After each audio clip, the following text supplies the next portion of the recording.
Okay, welcome to another filmmaking tutorial. My name's Tomantas, and today I'm going to show you guys how to set up a blue screen shoot or a green screen shoot, depending on what you're using. And what's even more important, I'm going to show you how to do it on a low budget. I'll tell you basically how you can make a blue screen, then how you should set it up, and then at the end what's the best way of lighting it and why. Okay, so let's begin. First, before you start, you'll need a blue screen, obviously. So if you have the money, you can just simply rent a nice blue screen studio, and all your work is done for you. But for the rest of us who don't have the money, we can make our own. So basically the way that I did in this example is I got a big piece of blue cloth. Once again, you can use blue or green in this project that we're shooting. I happen to have some clothing that had some green colors in it, so we decided to go with a blue screen.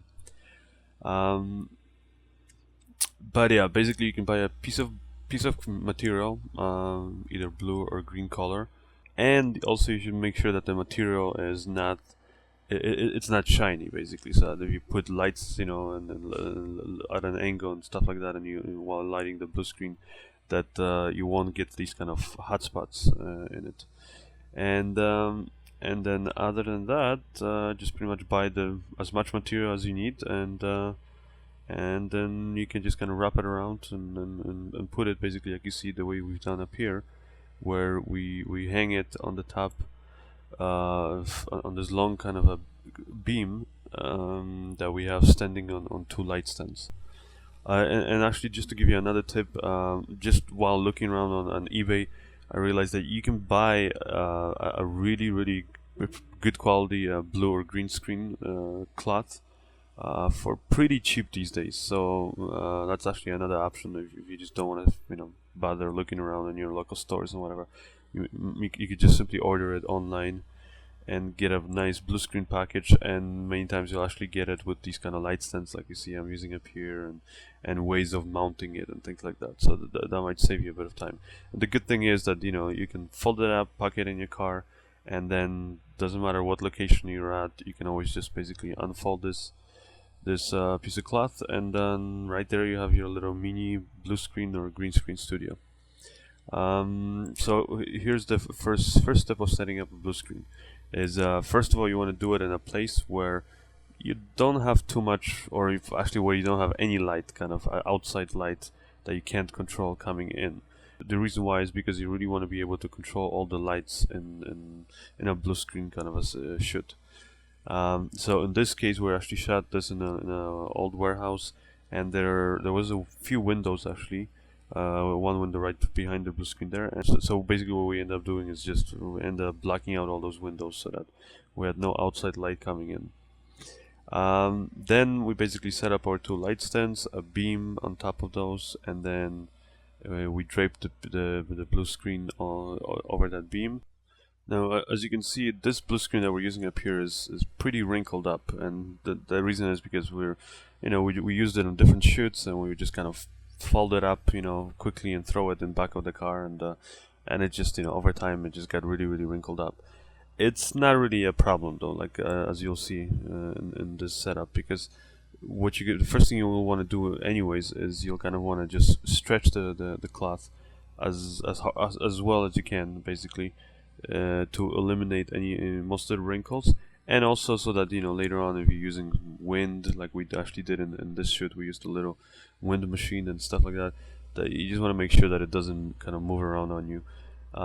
So by stretching it, you'll eliminate the bigger wrinkles, and the small wrinkles you're gonna eliminate anyways when you're actually lighting the blue screen.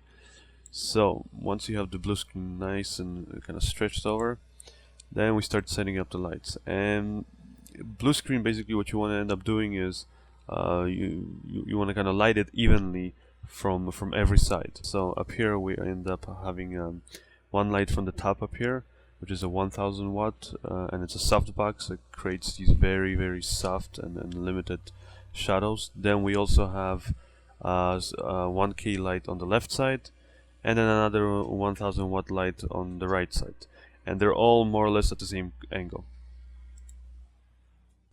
So that's pretty much as far as as far as lighting a blue screen goes. Now, of course, if you're shooting, for example, in a big blue screen studio where you have a big area to cover, you're basically just gonna end up using more lights. But again, the rule of thumb is that if you're using, for example, a 1000 watt light on one side, then you should use the same kind of strength light on the other side, so that this way they kind of eliminate each other and they kind of cancel out the shadows.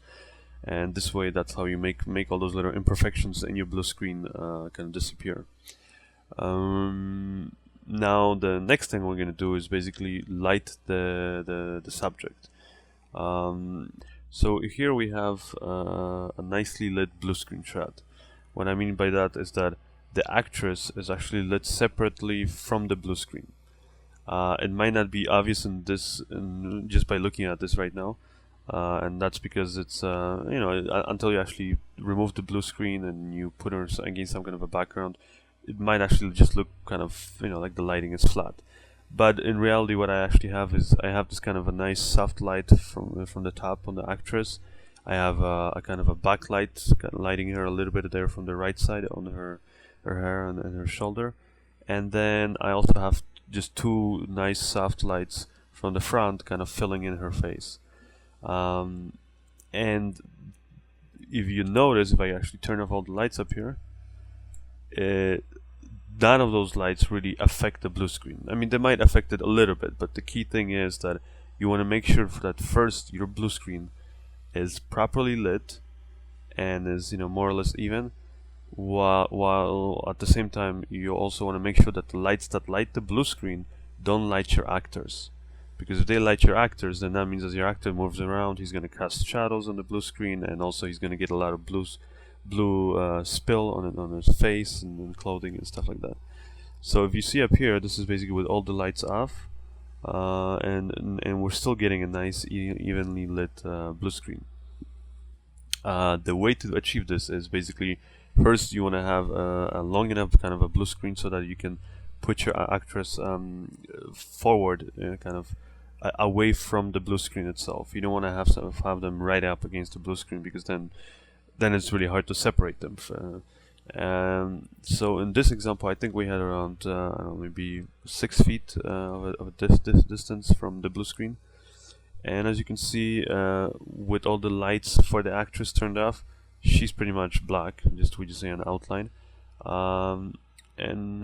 But yet the blue screen is nicely lit. Now we're gonna turn on all the lights slowly, one by one. So first we have the top light, which is actually a 1000 watt softbox, and that top light actually I put a big kind of a diffuser on it, and I wanted to kind of soften the light because I wanted it to serve a double purpose. I wanted to light the actress from the top, kind of give it this kind of nice sort of soft light, while at the same time just filling in a few of those wrinkles there on the blue screen. So that's why it's this big softbox that kind of hangs over the whole set. Then we have the backlight there on the right side, which lights again just the actress. If I go back and I turn it off, you see that doesn't affect the blue screen. And that's actually a 300 watt ARRI Fresnel light. No barn doors or anything on it, just kind of straightforward. So you could pretty much use any kind of a work light even that you can get at at your hardware store. Then we have another. It's a fluorescent Kino flow light. Again, you can use a fluorescent light. You could use a hardware light and maybe kind of shoot it through a nice diffuser or something, diffusion paper, just to kind of give it a softer feeling like the one that I have up here. And the reason why I used the Kino flows up here is because we could afford it, and because we had 2 Kino flows, and Kino flows allow you to kind of control the brightness of the light really nicely. You just have this little knob on the side of the light, and you can just kind of turn it up and down. And so I wanted to make sure that this light from the front is the exact same strength as the light here on the left side, which is again another Kino flow. And these kind of just nicely fill in the front face of the actress. And now if I go back to basically with all the lights off, you'll notice that the blue screen doesn't really change that much. It's still the same exposure, and it's pretty evenly lit. And now with all the lights on, you see that the actress is now finely lit, but also she's now really affected by the lights from the blue screen. And that's pretty much it when it comes to lighting a blue screen. Then after you're done, you can take your footage, key out the blue without a problem, and you can put your actor in against any kind of a background that you want. Next tutorial I'm gonna kind of talk about actually some kind of neat compositing tricks with this blue screen footage that we shot up here. So stay tuned and see you next time.